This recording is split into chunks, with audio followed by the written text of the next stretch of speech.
Good evening. I am Joanna Samuels, very proud to be the CEO here at the Marlene Meyerson JCC Manhattan. It is wonderful to welcome everyone here, this whole very full room, to the opening night of the 13th, Lucky 13, Annual Israel Film Center Festival. From award winners to Israeli smash hits, we're excited to present a week of the best new Israeli films. Of course, we stand here more than 600 days after the tragic events of October 7th, while 58 Israeli hostages are still held in Gaza, and a war continues. And I know that as we watch these films and as we spend time learning together over these next few days, we will all be holding in our hearts the release of the hostages and a speedy end to this terrible conflict. We're also living at a time when Israeli films are being silently or vocally boycotted. Showing these films is a tribute to life and art in Israel, as these stories take us beyond the headlines and into the nuanced reality of Israel. We believe strongly that Israeli stories must continue to be told everywhere. We need to fight to keep creative storytelling alive in Israel and make sure that the Israeli narrative gets heard. So we hope that you will join us this entire week in support of Israeli filmmaking and filmmakers. None of this would happen without the amazing support of one person, Carole Zabar, who has made this film festival happen over many years. In addition to Carole, I want to thank all the people here at the JCC on staff who make this festival happen. The Carole Zabar Center for Film team, Juliet Kleitz, Caroline Calandro, Ryan Botita, Carmel Lotan, and a person who needs no introduction, who is just a one-word name like Beyonce, Yitzi Zablocki. Thank you, Joanna. I promise not to sing. Thank you all so much for coming out tonight. Really, this week is an amazing week, and it was not easy. This is the most important export out of Israel. We need to hear, as we said, Israeli narratives and show the depth of life that exists beyond the headlines. I don't believe that you should ever boycott art of any kind, and I want to give a huge thanks to everyone who has supported to make this all possible. First of all, I want to give a big shout out to the Israeli consulate who is supporting this festival this year. Thank you very much. I want to thank our partners, especially one of tonight's sponsors, the Jerusalem Foundation. You saw all the sponsors up there on the screen, but the Jerusalem Foundation has sponsored our bar mitzvah dinner tonight. So please welcome on behalf of the Jerusalem Foundation, Nick Bunzel.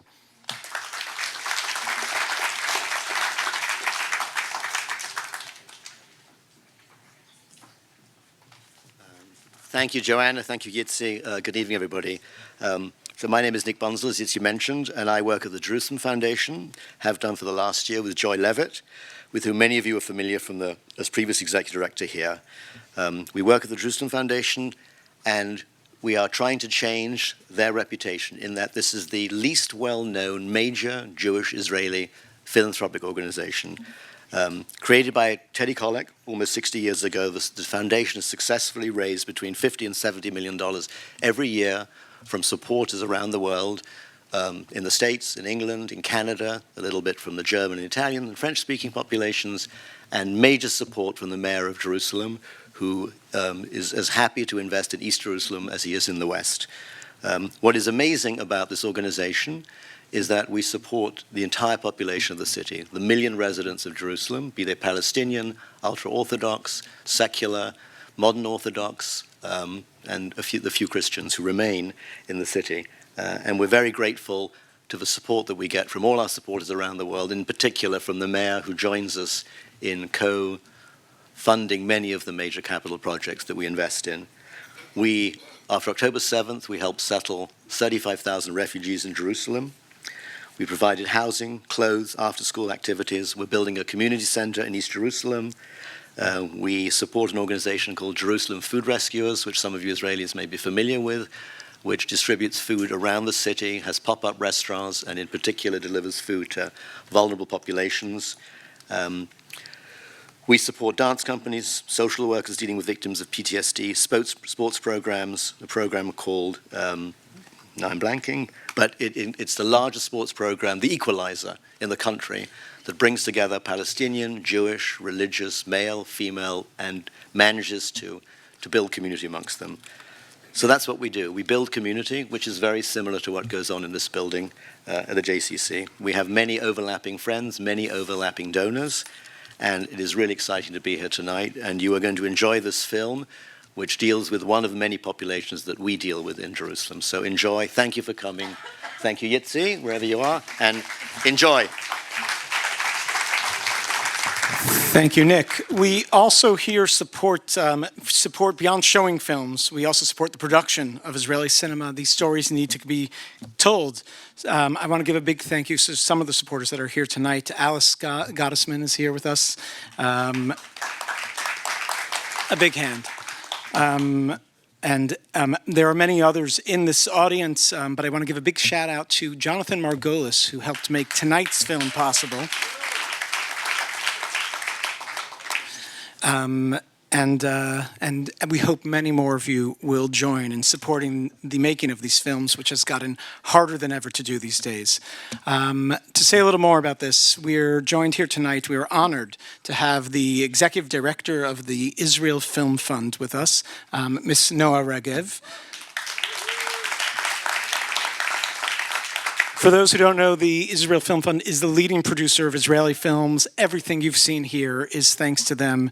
The whole revolution of Israeli cinema started with the Israel Film Fund, and she is single-handedly making sure that these stories get told. Please welcome Noah Regev.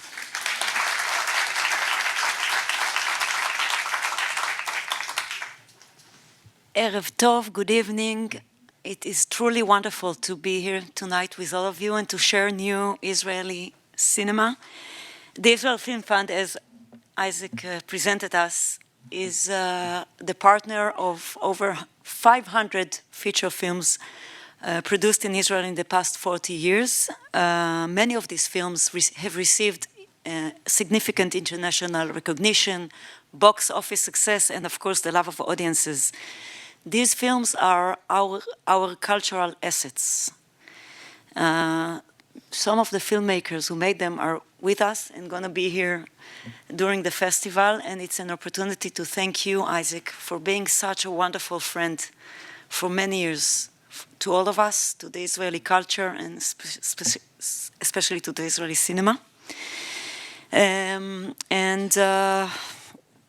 While the current news have become, unfortunately, a horrific, brutal reality show, the Israel Film Fund is determined to support cinematic works that provide multifaceted artistic expressions reflecting reality from original, non-formulaic perspectives. To be optimistic for one moment, and I know it's not easy these days, if I look at the Israeli film community, I'm optimistic. So much is going on, so much is happening. The most promising Israeli projects are being developed these days as we speak. This is comforting evidence that creative energies work with even greater force during times of darkness. And I would like to invite all of you to support us. We truly need your support and friendship in these challenging days. And being here tonight with all of you is the best start for that. Please enjoy the screening tonight of Pink Lady. We have the Pink Lady here with us.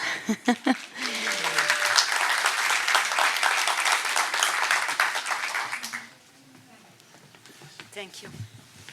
Thank you. Thank you, Noah. Noah also used to run the Jerusalem Cinematheque and the Jerusalem Film Festival, which has inspired much of what we do here. And I have to really emphasize, she was being positive. I'm going to say negative. This is the hardest time to make films in Israel. It's, Europe is not supporting Israel anymore. The government is cutting Israeli funding for cinema. It's very hard to get things done in Hollywood right now. This is the time to support Israeli cinema. Come to every film this week, but more importantly, donate to these causes. I want to give a huge thank you to my amazing film team here who deserve all the credit for everything that happens this week and are just a pleasure to work with.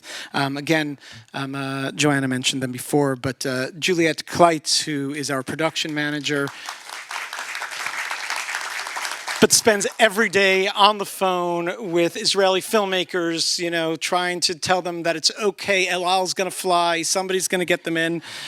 Caroline Calandro, who is our program producer and has made sure that has returned films to Israel back and forth to make sure that every film can run here in our system. Most of these films are premieres. It's the first time they're showing to an American audience. Ryan Botita is our program associate and gets so many details up online to make sure everything can work. Carmelo Tan is our guest coordinator. I can't tell you how hard it is to bring in guests from Israel at this moment. I want to thank our amazing design and marketing team here at the JCC, and of course our AV team who support us through all of this, and of course the leadership here at the JCC who helps us make this festival possible. And of course I want to thank the filmmakers who are joining us this week for many important conversations. It was, again, not easy to fly them out this year, but they're coming out. Many of our films are selling out, but some gems are still available, still need a push. Tell your friends and help spread the word about the festival. Just to mention one of them, because we have the filmmaker here tonight, Michael Greenspan of the Shoshani Riddle is here with us. Do not miss this documentary. This is my favorite documentary of the last couple of years. Please check it out. Tonight's film, we're here. Pink Lady, as mentioned, it's directed by Nir Bergman, who is one of the voices that started the Israeli film revolution and was one of the first films to get real American distribution. That was Broken Wings. Anybody see that one? Knafaim Shvurot? A couple still remember that one. It's, I'm sure, circulating somewhere. He is not with us tonight, but even more importantly and more prominent in this film, we have the writer of the film, who is the basis behind this all, Mindy Ehrlich. Mindy is here with us. I believe that her nuanced perspective as a woman from the Orthodox world gives a fresh take to this narrative and is a story that is like no other that's been told before. I want to also take this moment to highlight our partners, Footsteps, who support individuals who are leaving the ultra-Orthodox community and do this work year-round. And I'm sure you'll be inspired to hear more about them after seeing this film. Mindy will be with us for a conversation after the film, so please stay seated. Please silence your cell phones.